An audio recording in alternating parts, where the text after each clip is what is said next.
Everyone, my name is Nidhi Bhatnagar and I welcome you all in this channel. तो बच्चों, आज की video में हम क्या सीखेंगे? आज हम करेंगे क्लास 6 का हिस्ट्री का chapter timeline and sources of history. अब ये है हमारा chapter number 4। Chapter 1, 2, 3 already channel पे अपलोडेड है, जो आपके एसएसटी की, क्योंकि इस बार आपकी कंबाइंड बुक है 2025 की मैं बात कर रही हूँ। Exploring society India and beyond, इस वाली बुक से, जो एनसीईआरटी का बुक है आपका, उससे ये चैप्टर लिया गया है। तो जो शुरुआत के हमारे 3 चैप्टर थे वो तीनों ज्योग्राफी के चैप्टर थे। अब ये जो हमारा चैप्टर है ये हमारा हिस्ट्री का चैप्टर है। तो चलो विदाउट डिले इस वीडियो को स्टार्ट करते हैं। वीडियो को बहुत ध्यान से समझिएगा, क्योंकि थोड़ा सा है इस चैप्टर में चीज़ें जो आपको बहुत ध्यान से समझनी चाहिए। चलिए स्टार्ट करते हैं। पहले आपको कुछ क्वेश्चंस दे रखे हैं। How do we measure historical time? भाई हम हिस्टोरिकल टाइम को कैसे मेज़र करते हैं? How can various source help? किस तरह से अलग अलग सोर्सेज हमें हेल्प करते हैं टू अंडरस्टैंड हिस्ट्री, इतिहास को समझने में।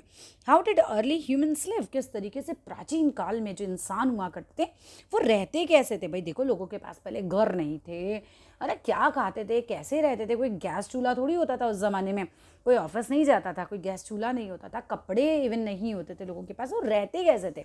वही सब कुछ हम पढ़ने वाले हैं आपकी क्लास 6 की हिस्ट्री के अंदर। तो चलो स्टार्ट करते हैं।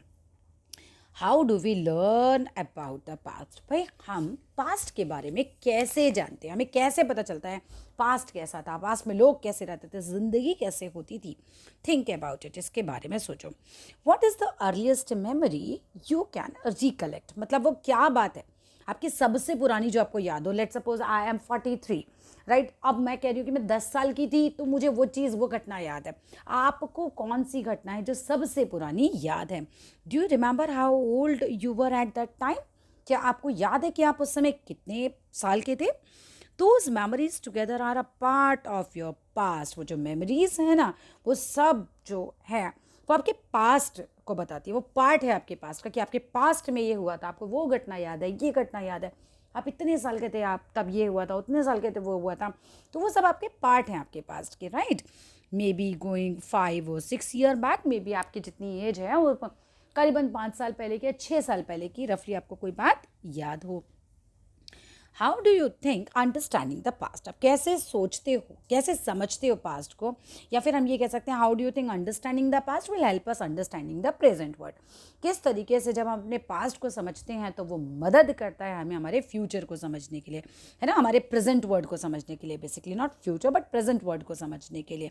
तो पास्ट का एक बहुत ज़्यादा प्रभाव होता है हमारे प्रेजेंट पर भी।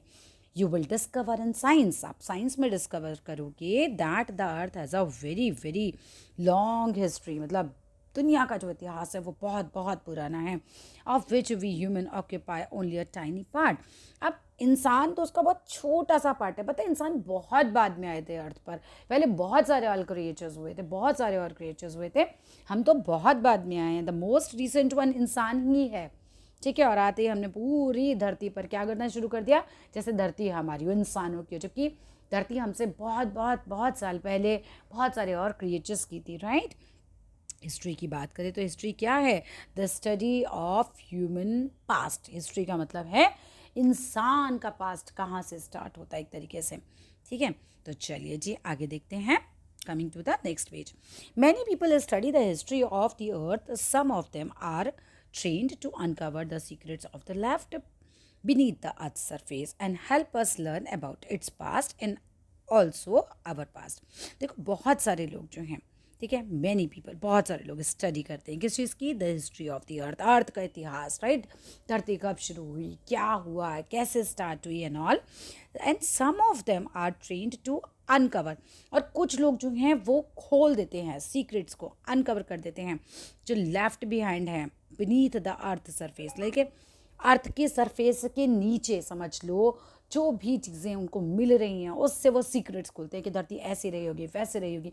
आपने बहुत सुना होगा कि यहाँ खुदाई हुई, वहाँ खुदाई हुई, मूर्तियाँ निकली, कहीं सिक्के निकले, खिलौने निकले, बंट अनाज निकला। सो बहुत सारे लोग हैं जो इस तरह की चीज़ों को, इस तरह के सीक्रेट्स को जो है उसको उजागर करते हैं पास्ट के, right? And also our past, और हमारे पास्ट के भी बारे में बताते हैं कि भाई हमारा पास्ट क्या रहा। अब यहाँ ना बहुत इंपॉर्टेंट पैराग्राफ है, यहाँ पर बहुत ध्यान से समझिएगा, बिकॉज यहाँ से एग्जैक्टली क्वेश्चन उठ के आने वाला एग्जाम में।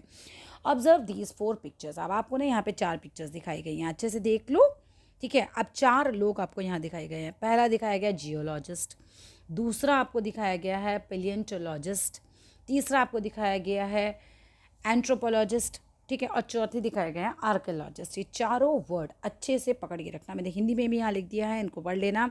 जियोलॉजिस्ट, दूसरा पेलियंटोलॉजिस्ट, तीसरा एंथ्रोपोलॉजिस्ट, चौथा आर्कियोलॉजिस्ट है, ठीक है। अब ये क्या क्या करते हैं ये बहुत ध्यान से, क्योंकि इनके बारे में डिफाइन सीधा सीधा लिखने के लिए आने वाले हैं। तो जियोलॉजिस्ट के बारे में पढ़ते हैं। ये स्टडी करते हैं फिजिकल फीचर्स ऑफ द अर्थ की, जैसे कि वो सॉइल की स्टडी करते हैं, वो पत्थर स्टोन की स्टडी करते हैं, वो हिल्स पहाड़ियों की स्टडी करते हैं, माउंटेन्स जो बड़े बड़े पहाड़ होते हैं उनकी स्टडी करते हैं, रिवर्स नदियों की, सीज समुद्र की, ओशंस की, and other such parts of the earth, और अर्थ के इस तरह के पार्ट्स की वो लोग स्टडी करते हैं। तो हमें क्लियर हो गया कि जियोलॉजिस्ट का काम क्या है। जियोलॉजिस्ट को हिंदी में बोलते हैं भूविज्ञानी। भू मतलब भूमि, तो भूमि यानी धरती के जो भी फिजिकल फीचर्स हैं उनकी वो स्टडी करते हैं। बड़े ध्यान से समझना क्योंकि सीधा सीधा क्वेश्चन आएगा यहाँ से। इसके बाद हम बात करते हैं पेलियोंटोलॉजिस्ट की, जो कि जीवाश्म विज्ञान है, मतलब एक तरीके से उसका स्टडी करते हैं। जीवाश्म विज्ञानी है ये। Study the remains of plants, like plant था कभी, अब वो मर गया, खत्म हो गया, तो उसका जो रिमेन बचा है उसकी स्टडी करता है। एनिमल्स की स्टडी करते हैं, ह्यूमन की स्टडी करते हैं from millions of years ago in the form of fossils. अब फॉसिल क्या होते हैं पहले ये समझ लेते हैं। देखो फॉसिल का मतलब होता है, जैसे अगर मैं तुम्हें ऐसे बताऊं कि भाई लाखों साल पहले पेड़ था, ठीक है, अब तो वो पेड़ नहीं है, अब उसका बचा कुचा पोर्शन जो बचा हुआ है, राइट। एनिमल थे, अब उनके फॉसिल्स बचे हुए हैं। फॉसिल्स मीन्स इंप्रेशन और फुटप्रिंट्स और the parts of a plant animal जो कि फाउंड होते हैं, प्रिजर्व्ड होते हैं with the layer of soil, like मिट्टी के नीचे दबा दबा दबा एनिमल है वो निकल कर आ रहा है, तो एनिमल नहीं, अब उसका फॉसिल कहलाएगा, राइट। वो चीज़ का स्टडी करते हैं। इसके बाद बात करते हैं एंथ्रोपोलॉजिस्ट की। एंथ्रोपोलॉजिस्ट होते हैं मानव विज्ञानी, है ना। वो इंसान के बारे में स्टडी करते हैं, स्टडी ह्यूमन सोसाइटीज़, इंसान कैसे सोसाइटीज़ में रहता था, एंड उसके कल्चर के बारे में from the oldest time to the present, like past में, सबसे पास्ट से लेकर और अब तक हमारा कल्चर कैसा रहा, हमारे बारे में कैसे सोसाइटीज़ में रहते थे, उसके बारे में स्टडी करते हैं। And the last define is archaeologist. ये पुरातत्वविद होते हैं, लाइक खुदाई वुदाई करते हैं ना, वो लोग जो रिमेन्स निकालते हैं। स्टडी द पास्ट, ये लोग पास्ट की स्टडी करते हैं by digging up remains of people, like होते हैं फिर निकालते हैं, अरे इंसान की हड्डियाँ निकली यहाँ से, या फिर प्लांट्स के बारे में जो कुछ दबे हुए थे, animals left behind such as, उनके टूल्स हो गए, उनके पॉट्स हो गए, उनके बीड्स, उनके मोती हो गए, उनके फिगराइन मीन्स एक तरीके से उनकी मूर्तियाँ हो गई, टॉयज़ हो गए, उनके खिलौने, उनके बोन्स, उनकी हड्डियाँ हो गई, उनके teeth of animals, like animal के दांत, क्योंकि दांत हमारे आसानी से ख़त्म नहीं होते, तो वो हो गया। ह्यूमन बर्न्ट ग्रेन्स, इंसान जो अनाज कभी जल गया होगा तो जले हुए अनाज के टुकड़े, उनकी स्टडी करते हैं। पार्ट्स ऑफ हाउसेस, घरों के जो पार्ट है उनकी स्टडी करते हैं, और ब्रिक्स की, ईंटों की स्टडी करते हैं, अमंग अदर्स। तो इन सब चीज़ों की स्टडी कौन करते हैं? आर्कियोलॉजिस्ट। हमने 4 पढ़े। जियोलॉजिस्ट हमने पढ़ा, वो भूमि के बारे में स्टडी करते हैं। हमने पढ़ा पेलियोंटोलॉजिस्ट के बारे में, जो कि स्टडी करते हैं जीव के बारे में, इंसान था, प्लांट था, ह्यूमन था, और उस अब मतलब उसके फॉसिल्स जो बचे उस पर स्टडी करते हैं। फिर हम पढ़ा एंथ्रोपोलॉजिस्ट के बारे में। एंथ्रोपोलॉजिस्ट किसकी स्टडी करते हैं? मानव विज्ञान, इंसान की सोसाइटीज़ कैसे थी, उसका कल्चर कैसा था। फिर हमने पढ़ा आर्कियोलॉजिस्ट के बारे में, जो बचे कुछ रिमेन्स की स्टडी करते हैं, जैसे इंसान के टूल्स हो गए, उसके पॉट्स हो गए, उसकी मूर्तियाँ, खिलौने, उसका जला हुआ अनाज, एंड सो ऑन। तो यहाँ तक समझ आ गया। चलो भाई, coming to the next paragraph. How is time measured in history? किस तरीके से समय जो है हिस्ट्री में मेज़र किया गया। Each society and culture has had its own way of measuring time. हर एक समाज का, हर एक कल्चर का अपना एक तरीका था मेज़र करने का टाइम को। Major event such as the birth of an important person, यानी कि एक बहुत मेजर इवेंट है कि भाई ये पर्टिकुलर बंदा कब पैदा हुआ था, और the start of the rulers ran, किसी राजा का शासनकाल कौन से टाइम से स्टार्ट हुआ था, है वो often marked the beginning of new year. तो वो अक्सर मार्क किया जाता है एक नए युग की शुरुआत। अब माने कि अगर मुगल काल आया तो एक युग आया उनका पूरा का पूरा, ब्रिटिश काल आया तो एक युग आया, एक एरा आया, उस तरह से। एट प्रेजेंट अगर हम बात करते हैं तो ग्रेगोरियन कैलेंडर जो है कॉमनली यूज किया जाता है। ग्रेगोरियन कैलेंडर इंपॉर्टेंट है, ध्यान रखना, कॉमनली यूज किया जाता है वर्ल्ड वाइड, पूरी दुनिया में, साइड बाय साइड हिंदू, मुस्लिम, जो ज्विडिश हैं, Chinese and other calendars are also use for calculating the dates. मतलब हम जो हैं ग्रेगोरियन कैलेंडर को यूज़ करते हैं डेट वगैरह को कैलकुलेट करने के लिए, फेस्टिवल्स का एंड अदर ऑस्पिशियस इवेंट्स, जो भी महत्वपूर्ण इवेंट्स हैं उन सबको देखने के लिए हम कौन सा कैलेंडर यूज़ करें? Gregorian calendar. इंपॉर्टेंट है, ध्यान रखना। आगे देखो, इन द वेस्ट अगर हम बात करते हैं, वेस्ट साइड में the conventional year for Jesus Christ, जो पारंपरिक वर्ष है जीसस क्राइस्ट के जन्म वाला, उनके बर्थ का, has generally been taken to the starting point for their calendar। मतलब वो लोग मानते हैं कि जीसस क्राइस्ट का जन्म जब से हुआ था तब से हमारा कैलेंडर स्टार्ट हुआ। Years are counted forward from this point, और हम कहते हैं जीसस क्राइस्ट के जन्म के बाद, वो लोग काउंट कैसे करते हैं? ईयर्स काउंट किए जाते हैं forward from the point use to be marked with AD।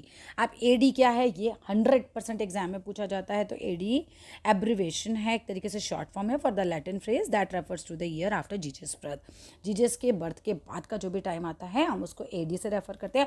However this is now called the common era और C अक्रॉस द वर्ल्ड। अब इसको हम कॉमन एरा या फिर C से भी तरीके से संबोधित करते हैं पूरी दुनिया में। फॉर एग्जाम्पल 1947 की अगर हम बात करते हैं तो the year India gain independence, 1947 जब इंडिया ने इंडिपेंडेंस ली, तो it can be written as 1947 AD, यानी कि जीसस क्राइस्ट के बाद 1947 साल बाद हम कह सकते हैं। और 1947 हम इसको CE भी बोल सकते हैं। ठीक है, क्लियर है? Similarly the years before the conventional date, अब कन्वेंशनल डेट पारंपरिक डेट के पहले का जो टाइम हुआ, यानी कि जीसस क्राइस्ट के जन्म के पहले का, आर काउंटेड बैकवर्ड। वो बैकवर्ड काउंट किया जाता है उनके जन्म से 2 साल पहले, 20 साल पहले, 1000 साल पहले and so on. So used to be marked with BC, before Christ, right? They are now called before common era. अब इसको BCE भी बोला जाता है। For example 560 BC an approximate year है गौतम बुद्ध के जन्म का। जीसस क्राइस्ट के जन्म के 560 साल पहले गौतम बुद्ध का जन्म हुआ था। ठीक है, तो इस तरीके से ये टाइम मेज़र किया जाता है। अब आप यहाँ पर आपको तरीका भी बता रखा है।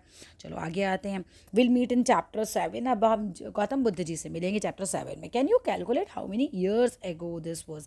क्या तुम कैलकुलेट कर सकते हो कितने साल पहले हो गया? मतलब 560 साल पहले, और हम जिस ईयर में चल रहे हैं। अब आगे आते हैं। सच कैलकुलेशंस आर सिंपल, ये कैलकुलेशन बहुत सिंपल हैं, but there is a catch. अब इसमें भी एक कैच है, इसमें भी कुछ है। क्या है? इन द ग्रेगोरियन कैलेंडर, अगर हम कैलेंडर की बात करें, देयर इज़ नो 0 ईयर। अब 0 ईयर कोई भी नहीं है। अब 0 ईयर नहीं है तो 1 ईयर का डिफरेंस आएगा। The year 1 CE follows immediately the year 1 BC। मतलब जीसस क्राइस्ट के जन्म के पिछले 1 साल और अगला 1 साल, तो वो बीच वाला साल वो 0 नहीं है। ड्रॉ सिंपल टाइमलाइन, आप एक सिंपल सा टाइमलाइन ड्रॉ कीजिए, marking every year from 2 BCE to 2 CE। तो कितने हो गए? You will see that because of the absence of 0 year only 3 years हुए, है ना, पास्ट बिटवीन दीज 2 डेट्स। अब 2-3 ही साल निकले, जबकि 4 निकलने चाहिए। So to calculate the number of years between a BCE date and CE date, you should add them. पहले आप उन्हें ऐड कीजिए एंड देन सबट्रैक्ट करना है हमें 1 को। इन दिस अबव केस हमने क्या किया? 2 साल पहले और 2 साल बाद में, टोटल 4 साल हुए, -1 करना है, तो 3 ईयर्स रह गए। Practice a few examples. अब आपको कुछ एग्जाम्पल्स को प्रैक्टिस करना है with your classmate. For example, to return to the question about Buddha, suppose you are now in the year 2024 CE and Buddha was born 560, है ना, तो वो जीसस क्राइस्ट के 560 साल पहले थे। तो आपको क्या करना है? इन दोनों को जोड़ देना है और फिर बस -1 कर देना है। सिंपल है, बस दोनों ईयर्स को जोड़िए और आपने 1 साल माइनस कर देना है। चलो, coming to the next one. अब यहाँ पर आपको टाइमलाइन दिखा रखी है बिल्कुल कि भैया जो हमारी end of last ice age कब हुआ, मतलब कब बर्फ़ वाला युग ख़त्म होता, फर्स्ट सेटलमेंट हमारा कब बिगनिंग हुआ, उसका बिगनिंग ऑफ कॉपर जो है वो कब हुआ। तो इस तरीके से अब आप देख सकते हो। ये तो आगे चलते हैं अब हम। अ timeline is a conventional tool. अब टाइमलाइन एक कॉन्वेंशनल, एक पारंपरिक टूल है टू मेक सच इवेंट्स, इस तरह के मार्क करने के लिए इस तरह के इवेंट्स को। It shows a sequence of date, ये हमें सीक्वेंस बताती है डेट्स की, इवेंट्स की, covering any particular period. It runs from the beginning of humanity to the present. अब ये ह्यूमैनिटी जहाँ से इंसान का जीवन स्टार्ट हो वहाँ से अब प्रेजेंट एज तक की हमें टाइमलाइन मिल जाएगी with a few important landmarks के साथ। Note that the dotted portion marks a skipped period. अब जो डॉटेड पीरियड दिखाया है वो स्किप्ड पीरियड है। The timeline would have to be almost 3 metres long. अगर हम ऐसा ना बनाए तो टाइमलाइन जो बन जाएगी वो 3 मीटर लंबी बन जाएगी। बुद्ध का जन्म दिखाया, फिर उसके बाद आपको जीसस क्राइस्ट का जन्म दिखाया, तो इतना सारा बीच में तो सब कुछ तो नहीं लिखा उन्होंने, है ना, वरना बहुत लंबी हो जाएगी। 2000 सी का दिखाया, आगे फ्यूचर आपको दिखा रखा है and so on.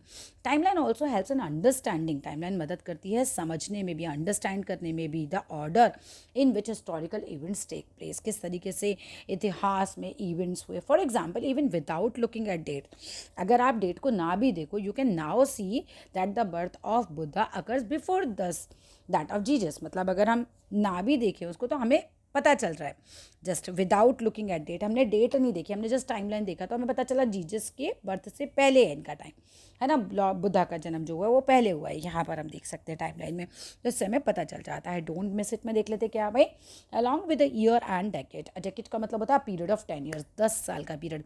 We often use these other terms to understand longer duration of time.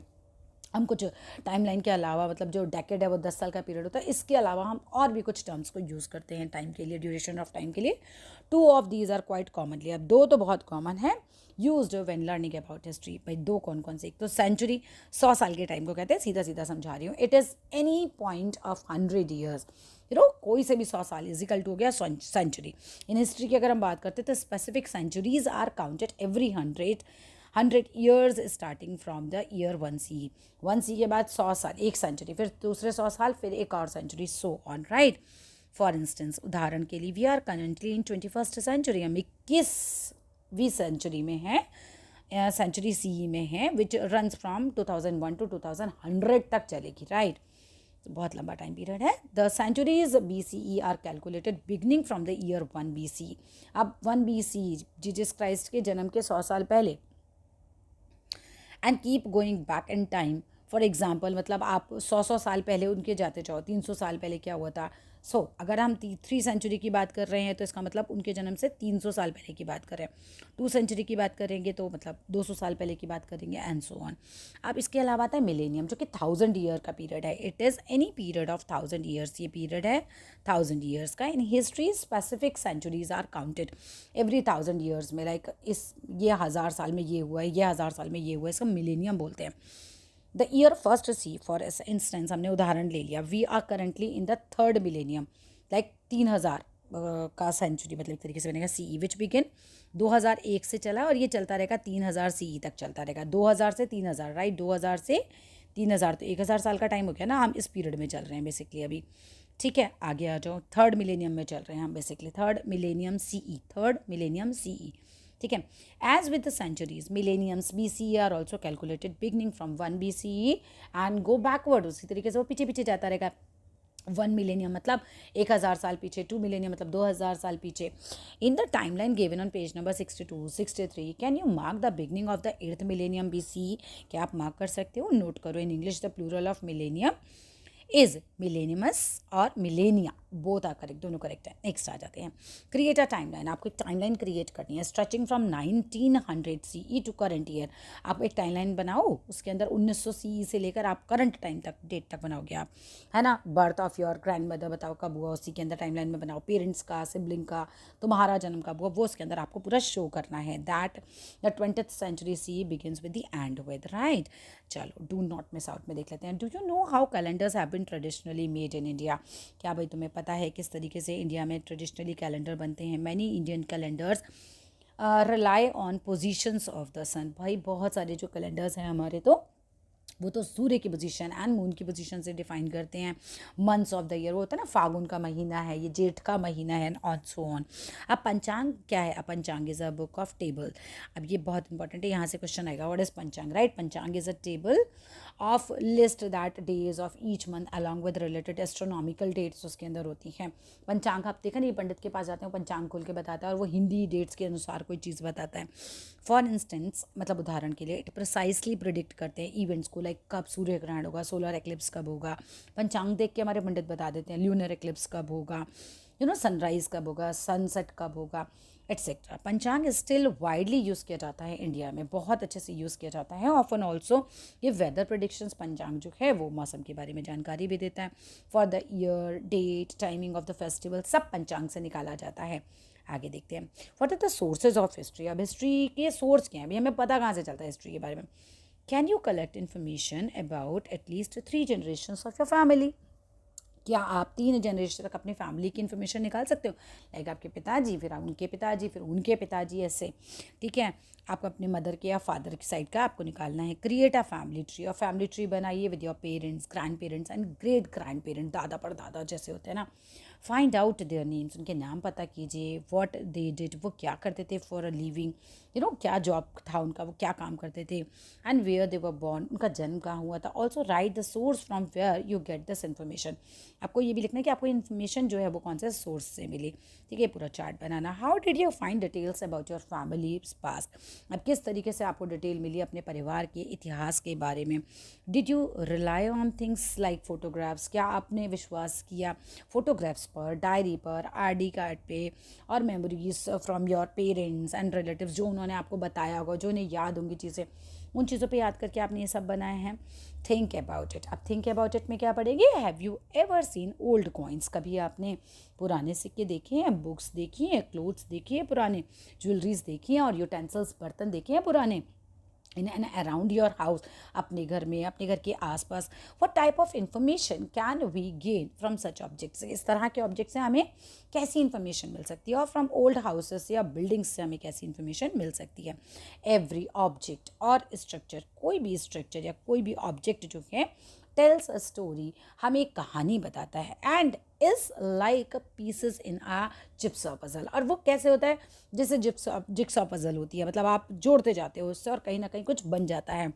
The object that you see around your house, जो ऑब्जेक्ट आप अपने घर के आसपास देखते हो ना, convey something of the history, वो कुछ ना कुछ हिस्ट्री ऑफ योर फैमिली के बारे में बताते हैं। Similarly we can put together historical events, हम इसी तरीके से कुछ हिस्टोरिकल इवेंट्स को उसकी बात करते हैं, उससे हमें पता चलता है। वी कैन पुट टुगेदर, हम साथ साथ रखते हैं, चाहे ये इवेंट हुआ था, फिर ये इवेंट हुआ था, फिर ये इवेंट हुआ था। अब वैरायटी ऑफ सोर्सेस इसमें हमारी मदद करती है। बट कीप इन माइंड, बड़ी बात ध्यान रखनी है, that in case of history quite a few pieces of puzzle may remain missing, हो सकता है वो मिसिंग भी हो, है ना। कई बार हमें कोई पीरियड के बारे में कुछ पता ही नहीं होता क्योंकि उसके कोई सोर्सेज नहीं मिले हमें।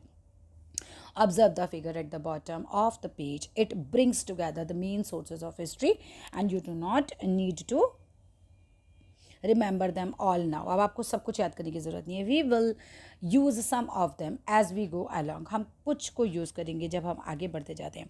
व्हेन हिस्टोरियंस स्टडी करते हैं, से मान लो किसी किंग के बारे में, राइट, और किसी क्वीन के बारे में, अब 1500 ईयर्स एगो क्या हुआ था उस राजा या रानी के बारे में, एंशियंट मॉन्यूमेंट के बारे में अगर आपको उनके पढ़ना है, किसी के बारे में, किसी वॉर के बारे में पढ़ना है, और some items of the trade, व्यापार के बारे में पढ़ना है, they take great care of gather information. तो हिस्टोरियंस क्या करते हैं, बहुत सारी इन्फॉर्मेशन इकट्ठा करते हैं जब उनको किसी राजा के बारे में, किसी रानी के बारे में, किसी व्यापार के बारे में कुछ भी पढ़ना होता है इन सब के बारे में, तो बहुत सारी इन्फॉर्मेशन इकट्ठा करते हैं from as many sources as they can, जितनी सोर्सेज उनके बस की हैं वो सबको यूज़ करते हैं, फाइंड एंड कंसल्ट करते हैं। Sometimes the sources confirm each other, कई बार तो सोर्सेज आपस में मैच कर जाती है, राइट, जिक्सॉ पजल में होता है ना, यहाँ से यहाँ ये मैच कर गया।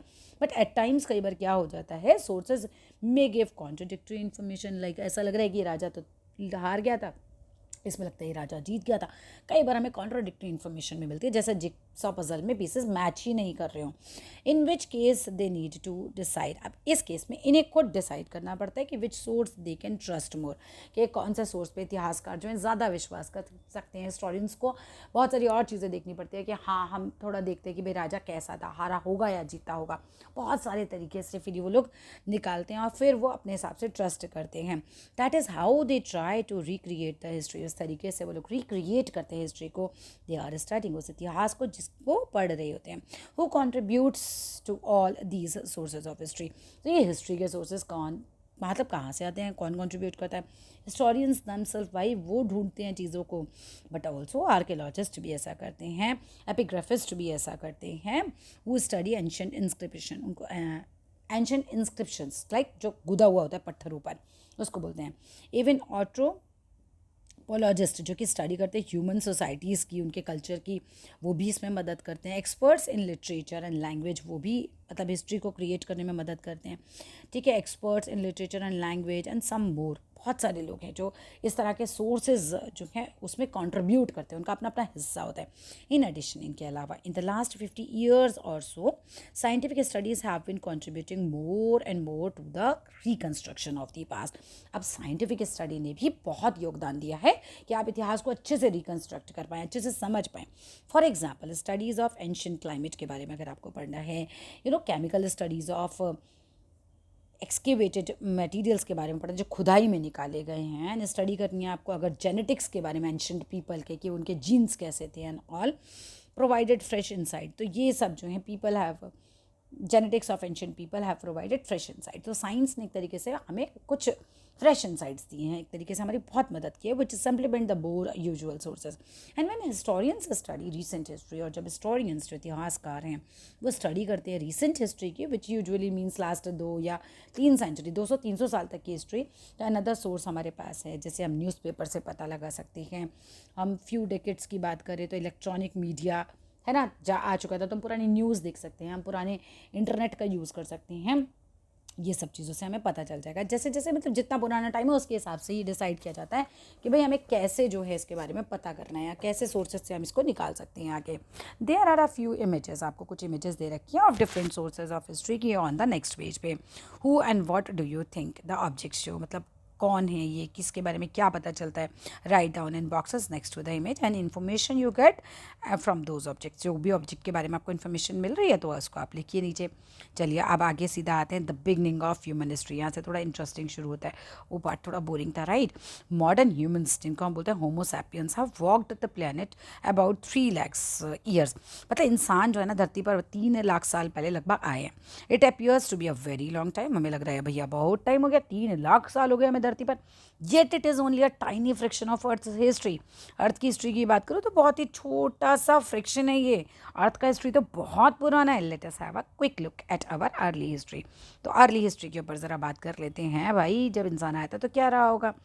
तो इन द अबव पिक्चर आपको दिख रहा है, look at some activities of early humans in a rock shelter, ऐसे गुफाओं में रहा करते थे, है ना। कुछ एक्टिविटीज़ दिखाई हैं यहाँ पे, विच वंस यू रिकग्नाइज, कौन सी पहचान गए तुम, कि वो ब्रीफ डिस्क्रिप्शन चलिए तुम दे देना, मैं आगे पढ़ाती हूँ। Early humans faced many challenges, भाई जब इंसान धरती पर आया तो वो जो ताज़े ताज़े इंसान थे भाई, उनको लोगों को तो बहुत चैलेंजेस का सामना करना पड़ा from nature, and lived in bands और ग्रुप्स, वो लोग इकट्ठे रहा करते थे, हेल्प ईच अदर, एक दूसरे की मदद करते थे।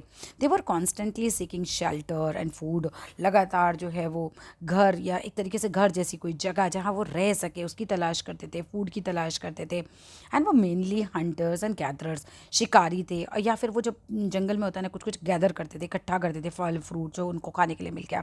This means they relied on hunting, मतलब एक तरीके से वो हंटिंग पर कहीं ना कहीं निर्भर थे। एंड कलेक्ट कर लेते थे एडेबल पार्ट्स को, खाने योग्य चीज़ों को, लाइक प्लांट्स को या फ्रूट्स को, फॉर देयर सर्वाइवल। अर्ली जो थे हमारे अवर एंसेस्टर्स, यानी हमारे जो पूर्वज थे, हैड सर्टेन बिलीव्स, उनके कुछ विश्वास थे अबाउट नेचर को लेकर, उसके एलिमेंट्स को लेकर, and possibly also some notions of after life. वो लोग सोचते थे कि मरने के बाद भी ज़िंदगी है, और वो बहुत अलग तरीके से सोचते थे इन चीज़ों को। They these groups lived in temporary camps, अब इस तरह के जो ग्रुप थे लोगों के, वो टेम्पररी कैंप्स में रहा करते थे, थोड़े बहुत टाइम के लिए बना लिया। रॉक शेल्टर में रहा करते थे, लाइक गुफाओं में वो रह रहे हैं, है ना, रॉक शेल्टर्स में रह रहे हैं और केव्स में रह रहे हैं, and communicated with each other, एक दूसरे से बात करते थे यूजिंग लैंग्वेजेस, अपनी उनकी लैंग्वेज थी, दैट आर नाउ लॉस्ट, अब ऐसी लैंग्वेज अब नहीं है, तो मतलब उनकी वो जो लैंग्वेज थी अब तो वो है ही नहीं, वो लैंग्वेज ही खत्म हो गई है। दे यूज्ड फायर, वो आग का यूज़ करते थे, ना स्टार्टेड मेकिंग ऑब्जेक्ट्स, उन्होंने ऑब्जेक्ट्स को, चीज़ों को बनाना स्टार्ट किया, that made their life easier, जिसकी वजह से उनकी ज़िंदगी थोड़ी आसान हुई, लाइक इम्प्रूव्ड हो गई। जैसे स्टोन एक्सेस उन्होंने बनाए, है ना, मतलब पत्थर की कुल्हाड़ियाँ जैसे हम कर सकते हैं, ब्लेड्स उन्होंने बनाए, एरोवेड्स बनाए, मतलब तीर जो होता है ना उसके आगे का पार्ट हम बोल सकते हैं, वो बनाया तीर के लिए एक तरीके से। एंड ऑल्सो उन्होंने टूल्स बनाए, बहुत सारे औजार बनाए। एरोवेड्स का मतलब है मतलब एक तरीके के तीर के सिरे उन्होंने बनाए, ये इस तरीके के, ये ऐसे सिरा होता है ना तीर का, ये इन्होंने बनाया। एंड अदर टूल्स बनाए, except aspects of their life are visible in rock paintings. अब उनके ज़िंदगी के कुछ एक्सपेक्ट कैसे उन लाइफ जीते थे वो रॉक पेंटिंग्स में देखा जाता है। Found in hundreds of caves, हज़ार मतलब सैकड़ों गुफाओं में पेंटिंग बनी हुई मिली ऑल ओवर द वर्ल्ड। तो हमें पता चलता है कि हाँ भाई ये गुफा में ड्राइंग बनी है तो ऐसे वो रहते होंगे। सम ऑफ दोज पेंटिंग्स डिपिक्ट करती हैं सिंपल फिगर्स को और फ्यू सिम्बल्स को, जिसका मतलब वो सिम्बल्स का भी यूज़ करते थे। अदर्स आर मोर डिटेल्ड, और कुछ जो है बहुत डिटेल में मिले हमें, एंड रिप्रेजेंट करते हैं सीन्स को विद एनिमल्स एंड और humans.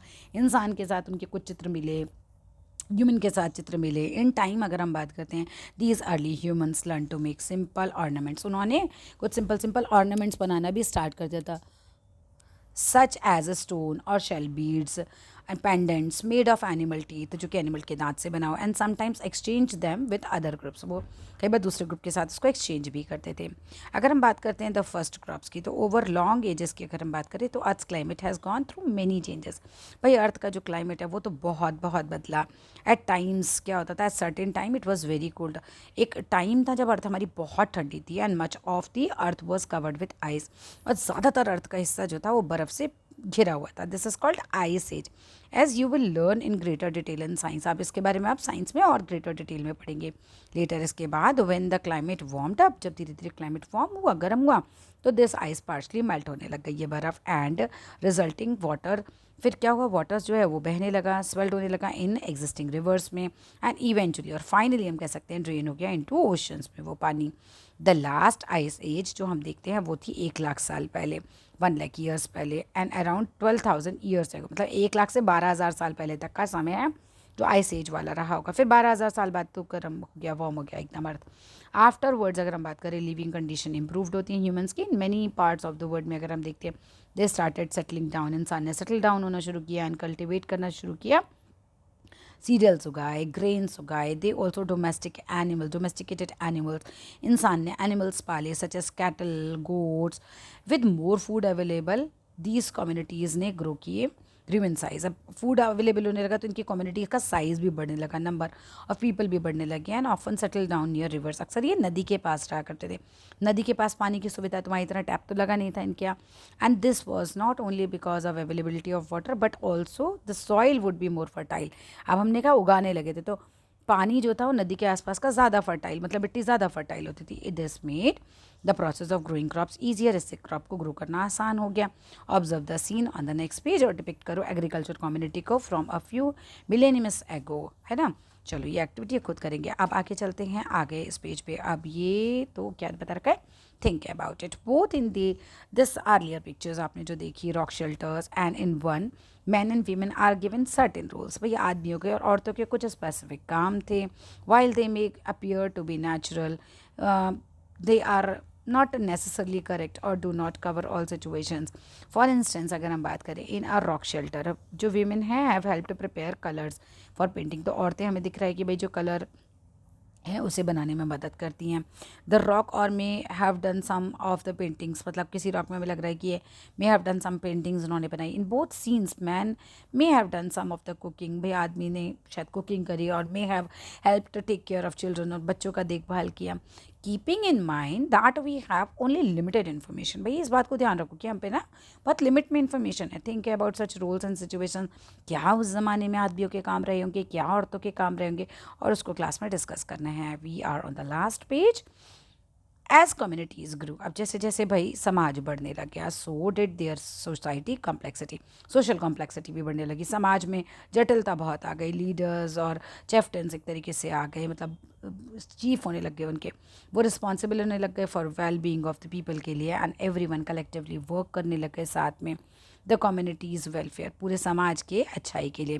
For example there was no sense of individual ownership, भाई ऐसा नहीं था कि इंडिविजुअल ऑनरशिप का कोई सेंस हो। द लैंड्स वर कलेक्टिवली, पहले क्या किया जाता था, पहले तो क्या होता था कि कलेक्टिवली लोगों ने बहुत बड़ी ज़मीन पर बुआई करी और वहीं पर कटाई करी और सारा खाना पीना आपस में बांटते रहे, इस तरीके से समाज चलता था। एज टाइम वेंट बाय, जैसे जैसे समय गुजरा, हैमलेट्स यानी कि छोटे छोटे गांव जो थे वो ग्रीव हुए इनटू साइजेबल विलेज में, यानी थोड़े बड़े गांव बने छोटे छोटे गाँव से। दैट एक्सचेंज गुड, जो आपस में सामान एक्सचेंज करते थे, मोस्टली फूड को, क्लोथिंग को, एंड टूल्स को। Slowly slowly networks of communication बढ़ा, एंड एक्सचेंज वर इस्टेब्लिश, आपस में लोगों ने चीज़ें एक्सचेंज करी among those villages and some of them grew new into small towns. अब धीरे धीरे क्या हुआ, कुछ कुछ जो विलेज हैं वो थोड़ा टाउन बनने लगे, शहर से छोटा गांव से बड़ा।